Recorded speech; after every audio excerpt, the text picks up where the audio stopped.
It's time to do some wine tasting, and this time we're going to be tasting this wine, which is a 2022 Domaine Clef de Saint-Thomas Pierre Trupel Chateauneuf-du-Pape from France. This wine sells for $60 at the BC liquor store, so it's a bit of a splurge today. So first of all, let me tell you about my experience with Chateauneuf-du-Pape. It is one of my first access points to fine wine. Before that, I would drink, make wine at a brew it wine place and things like that, and buy fairly inexpensive wines. But in 2005, my family and I went on a house exchange to Nîmes in France for a month. And I remember the very first night we were there, the exchange family was still there. They left in the morning. And we all had dinner and had a very nice time, and my French improved and so did their English.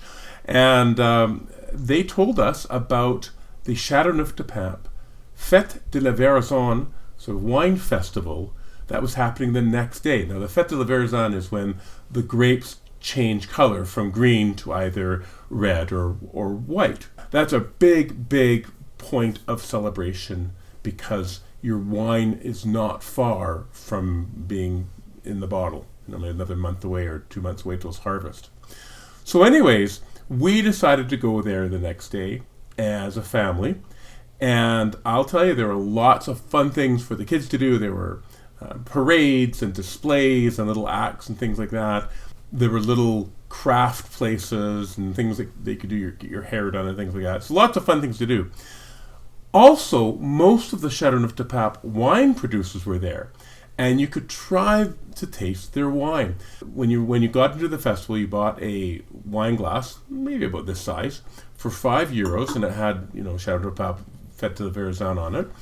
And that you could get a taste or even filled up anywhere you wanted in Chateauneuf-du-Pape. Unfortunately, I was driving, so I spit most of the wines that I tasted out. My wife, on the other hand... Anyways, Chateauneuf-du-Pape is one of the named villages in the Southern Rhone, arguably the most prestigious wine area. It's located between Arles and Orange in southern France, in the Southern Rhone region. This one region, the Chateauneuf-du-Pape region of Southern Rhone, produces more wine than the entire Northern Rhone. So that tells you a bit about the scale of the Southern Rhone wine regions. The terroir in Chateauneuf-du-Pape is famous for the galets rouges, or pebble rocks that are a layer on the soil, and they absorb warmth during the day, which they release during night, which helps speed up ripening. And the rocks also act as a barrier to keep in moisture during the summer. There's a whole mess of red grapes that they grow there, including Cinsault, Counois, Grenache, Mourvèdre, Muscadin, Picpoul Noir, Syrah, Terre Noire, and Vaccarez. But there's also white and pink varieties, such as Bourboulink, Clairette Blanche, Claire Rose, Grenache Blanc, Grenache Gris, Picardin, Picpoul Blanc, Picpoul Green, and Roussin. Both red and white grapes are all allowed into the red wine. So there's a huge possibility thanks to so many grapes. However, the reality is most of the wines in Chateauneuf-du-Pape are Grenache dominant. The vines, by the way, are trained using the gobelette system, which is that there is no support or wires. Maybe they are tied onto a single stake, which creates a cup-like shape, which looks like a goblet or a cup. Or they're just left to creep on the ground. So very old style, traditional ways of training the vines, since they're not really trained. So this particular wine, it's, as I said, it's Domaine Clef de Saint-Thomas. That's the name of the producer. Pierre Trupel is the name of the winemaker's grandfather. This cuvée is a plot selection from Charbonnières et Palantin and Canso areas, as you can see on the map. It says on the bottle that it is a blend of two places for a gourmet Chateauneuf-du-Pape. They practice ébourgeonnage, which is the removing of some of the buds after bud break to encourage growth for just some of the buds. They also practice green harvesting, which is dropping grapes that are green or unripe. It's 100% hand-picked, and the grapes are low yield. Half of the grapes in this wine are Syrah, and half of them are Grenache. So none of the other 18 wines are included.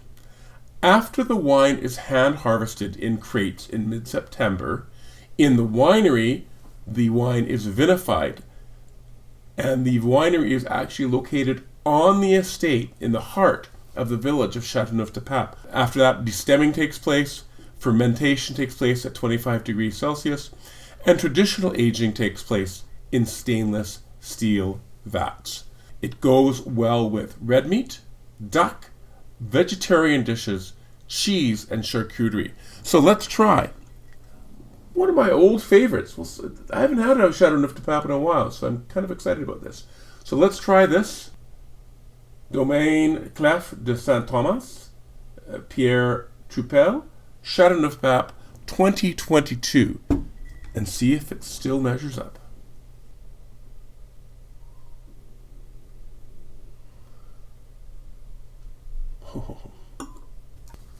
Appearance, clear, medium ruby. Nose, clean, medium plus intensity. Berry explosion. As like I said, as soon as I poured it, I could smell the berries coming off of it. Raspberry, strawberry, cherry, blackberry, blueberry. Really, really nice berry smell. There's a jamminess that's there, or cooked fruit.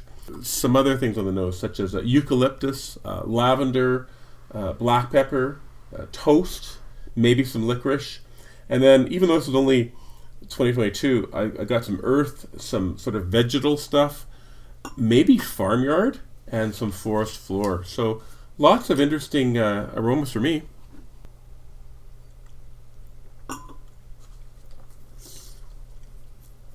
Oh my. Dry, medium acidity, medium to medium minus tannins. High alcohol, it's actually 14.5%, so it's high. Medium plus body, medium plus intensity of flavor. Agree with you, Bridget. Nice long finish. So berries, super flavorful, super fruity, but not overly sweet in my estimation. Strawberries, blackberries, blueberries, jamminess, lavender, licorice, black pepper, farmyard, forest floor, lots of other stuff in there. I gave it a 5-star food-friendly rating. I also gave it, as you said, 5 stars just drinking it by itself. You don't even, it's unusual with a European wine. You don't need anything else. This is good just on its own. I could just slurp this back all afternoon. Rating, very good to outstanding. I was really impressed with this wine. I know it's a bit expensive, but man, it's a nice wine. If you are looking to book a wine tour of the Okanagan for this summer, and you're interested in a customizable, flexible, and completely private wine tour with a wine expert in the comfort of your own vehicle, please check out the link below in the comments.